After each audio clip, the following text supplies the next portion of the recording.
ముఖ్యమంత్రి గారి సూచన మేరకు రాబోయేటువంటి మాన్సూన్ దృష్టిలో పెట్టుకొని హైదరాబాద్ ప్రజలకు ఇబ్బంది కలగద్దు, అన్ని రకాల తీసుకోవాల్సిన చర్యలు తీసుకోవాలనేటువంటి అంశానికి సంబంధించి ఇటీవల గౌరవ ముఖ్యమంత్రి గారు 3 కార్పొరేషన్లకు సంబంధించి రివ్యూ చేసినటువంటి సందర్భంలో ఈ రోజు హైదరాబాద్ జోనల్ కమిషనర్స్ అదేవిధంగా ఇతర హెచ్ఓడి అదేవిధంగా జిల్లా కలెక్టర్ గారు కమిషనర్ కలిపి రివ్యూ చేయడం జరిగింది.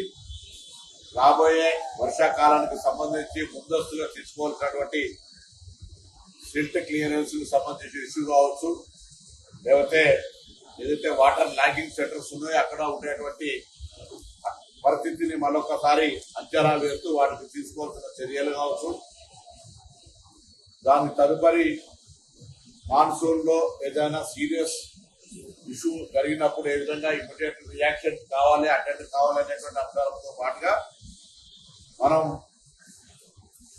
ఈ వాతావరణ మార్పు ఎండాకాలం నుంచి వర్షాకాలానికి వస్తున్నటువంటి సందర్భంలో ఆరోగ్యానికి సంబంధించిన అంశంలో అన్ని బస్తీ దవాఖానాలు అప్డేట్ పనిచేయాలని జిహెచ్ఎంసీలో పనిచేస్తున్నటువంటి వివిధ హోదాల్లో ఉన్న 150 అధికారులు స్వయంగా 150 బస్తీ దవాఖానాలను సందర్శించి అక్కడ ఉండబడేటువంటి హాస్పిటల్ను కూడా మరి పరిశీలన చేసి అందుకు అక్కడ ప్రజలకు అందుబాటులో ఉండే విధంగా తగిన అవసరాలను తీర్చే విధంగా చర్యలు తీసుకుంటారు.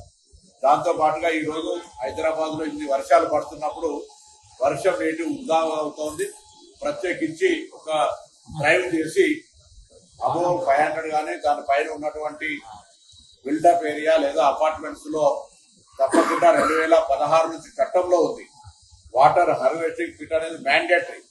దాన్ని ఇన్స్పెక్షన్ చేయడానికి టీమ్స్ వారిగా వర్క్ అలొకేట్ చేసుకొని ఈ వర్షంలో పడుతున్నటువంటి వాటర్ అన్నింటినీ గ్రౌండ్ వాటర్ గా కన్వర్ట్ చేసుకునేటువంటి విధంగా సామధాన భేదదండ ముందు మున్సిపాలిటీ తరఫున జిహెచ్ఎంసీ తరఫున అందరిని ఎడ్యుకేట్ చేస్తాం.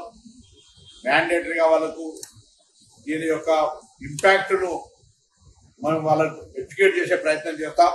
అది చేయనప్పుడు తప్పకుండా ఎన్ఫోర్స్మెంట్ ద్వారా పనిష్మెంట్ దానికి సంబంధించినటువంటి సీరియస్ రెస్పాన్సిబిలిటీని కూడా మేము తీసుకోవడం జరుగుతుంది. సో ఈ కార్యక్రమం తీసుకునేటప్పుడు అధికారికంగా మేమేదో మాకొరం చేస్తున్నట్టు కాదు, గ్రౌండ్ వాటర్ ఇంప్రూవ్మెంట్ వల్ల మనకు అనేక రకాల ప్రయోజనాలు ఉన్నాయి. కాబట్టి తప్పకుండా హైదరాబాద్ ప్రజలందరూ కూడా గ్రౌండ్ వాటర్ హార్వెస్టింగ్ ముఖ్యంగా అపార్ట్మెంట్లు లేదా కేటెడ్ కమ్యూనిటీలు పెద్ద పెద్ద విల్లాలకు సంబంధించిన ఏరియాల్లో వాళ్ళు మ్యాండేటరీగా దీన్ని అమలు చేయాలనేటువంటి కోరిక ఈ సందర్భంగా కోరుతారు. అదేవిధంగా గౌరవ ముఖ్యమంత్రి గారు నిన్ననే ప్లాంటేషన్ కార్యక్రమం స్టార్ట్ చేశారు. ఈ హైదరాబాద్ మున్సిపాలిటీకి సంబంధించి 150 డివిజన్లు ఉన్నాయి. డివిజన్ కు కనీసం ఒక అందాజా అంటే మాకు 25 లక్షల నుంచి 50 లక్షల దాకా ఒక ప్లాన్ ఆఫ్ యాక్షన్ చేసుకుంటా ఉన్నాం. కొన్ని ఏరియా లోపల ప్లాంటేషన్ కు ఎక్కువ స్కోప్ ఉండదు, స్కోప్ ఉన్న దగ్గర ఎక్కువ చేసి ఇంత డివిజన్ అనేది కాకుండా మొత్తంగా హైదరాబాద్ లో గ్రీనరీకి సంబంధించినటువంటి టార్గెట్ కూడా చేయబోతారు. అందుకు కూడా ప్రజల సహకారం కూడా కోరుతా ఉన్నాం. దీంతో పాటుగా హైదరాబాద్ కు సంబంధించినటువంటి శానిటేషన్ ఇష్యూ కావచ్చు, లేకపోతే ప్రత్యేకించి గ్రామీణ ప్రాంతాల్లో మహిళలంతా మరి మహిళా సంఘాల్లో సభ్యులుగా ఉండి పావులా వడ్డీని వినియోగించుకొని స్వయం సహాయకంగా వాళ్ళు ఎదిగే విధంగా గ్రామీణ ప్రాంతాల్లో చాలా పురోగతి కనబడతా ఉంది.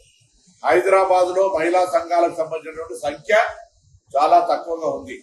దాన్ని ప్రత్యేక డ్రైవ్ తీసుకొని హైదరాబాద్ ను టార్గెట్ చేసుకొని 18 సంవత్సరాలు పైబడ్డ మహిళలందరినీ సభ్యులుగా చేర్పించేటువంటి కార్యక్రమం తీసుకుంటాం.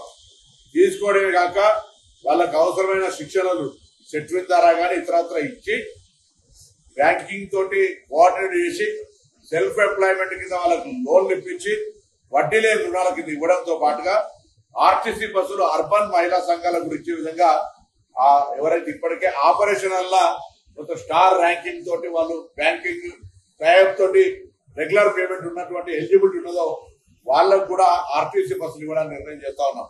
అది కాక ఇందిరమ్మ క్యాంటీన్లు కావచ్చు, లేదా పెట్రోల్ బంకులు కావచ్చు, ఇతరత్ర దోపుడు మన ఫిష్ స్టాల్స్ కావచ్చు, ఇతరత్ర హైదరాబాద్ అనేటువంటిది అనేక ఉపాధి కల్పన కోసం వచ్చేటువంటి వేదిక. ఇక్కడ అనేక రకాల వ్యాపారాలు చేసుకోవడం ద్వారా బతకడానికి అవకాశం ఉన్నటువంటి ఈ ప్రాంతంలో మహిళా సంఘాల భాగస్వామ్యం చేసి ఆర్థిక స్వావలంబన పైకి తీసుకుపోవాలనేది ఒక ప్రత్యేక ప్రణాళిక తీసుకొని పోతా